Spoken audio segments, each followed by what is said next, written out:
Chers téléspectateurs, vous êtes toujours dans le bœuf politique et notre invité est toujours le professeur Charlemagne Sanga Nyamdi, quelqu'un de très apaisé désormais et nous l'apprécions fortement. Bonjour professeur Sanga Nyamdi. Bonjour. Ça va toujours bien?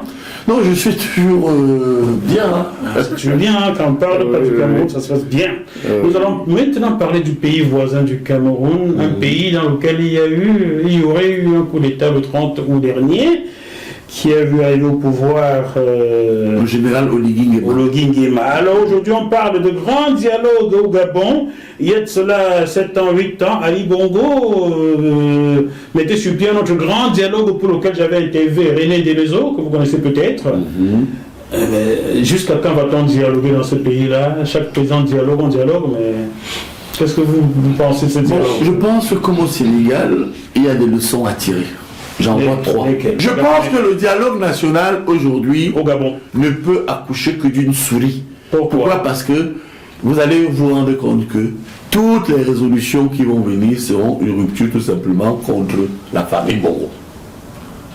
Vous comprenez? C'est-à-dire le dialogue national, c'est la légitimation des actes de coup d'État.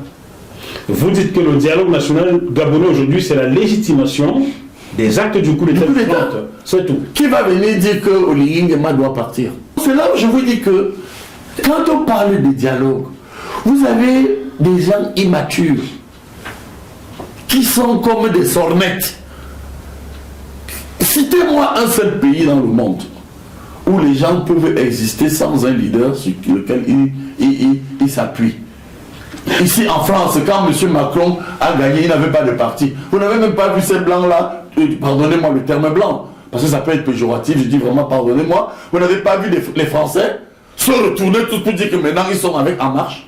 Ah j'ai vu mon ami Bruno Le Maire, car c'est mon qui a tourné sa veste, bien sûr. Qui tapait sur Macron, retourné la veste tout de suite. Bien sûr, tous. Je le dis, Bruno Le Maire, c'est mon ami politique. Tous. On était tous à l'UMP, on joue au baby foot à Seignos en 2009. Bon, au Cameroun. Il a retourné la veste tout de suite. Alors, là où je vous montre la dangerosité de l'appétit du pouvoir que certains ont.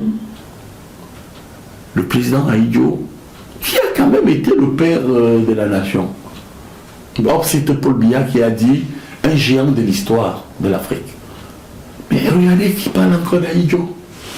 Donc vous voyez que... Vous en avez parlé la dernière fois que vous étiez ici. D'ailleurs, c'est une émission qui est très regardée. Vous comprenez? Qu'est-ce que le président Ahidjo n'a pas fait pour construire le Cameroun?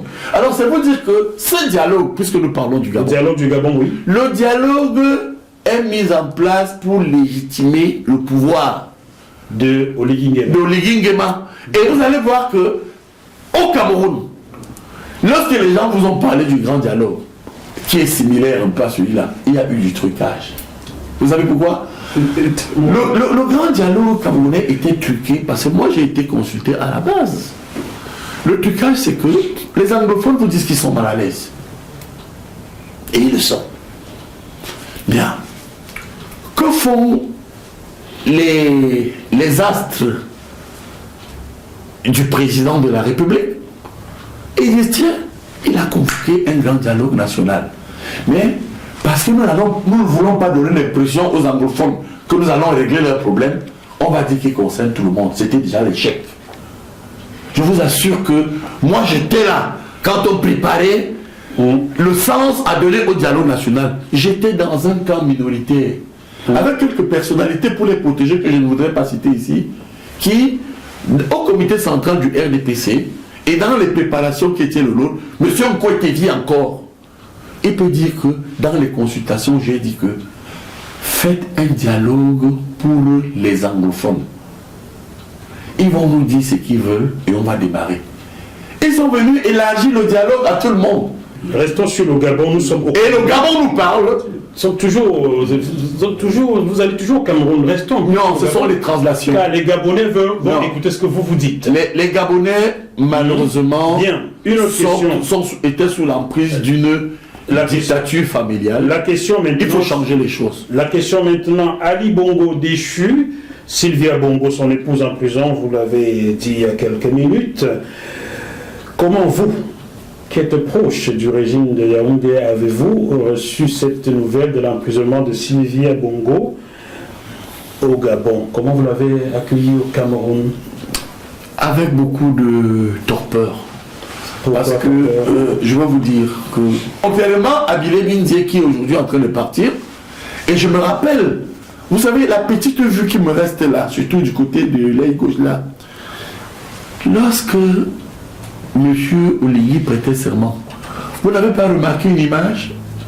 Je voyais quelqu'un qui allait vers lui avec ma mauvaise vue et j'ai demandé à mon collaborateur ce qu'il me dit, c'est Billy Bindié. Vous n'avez pas vu que le jour de la prestation de serment de Billy Bindié, il est allé chuter quelque chose à Oligui Nguema? C'était en langue ou en français? Je ne sais pas. On ne sait pas. Mais ce que je voudrais vous dire, c'est que ces courtisans-là, ils font feu de tout bois. Ils sont prêts à tout pour garder leurs avantages. Mais je sais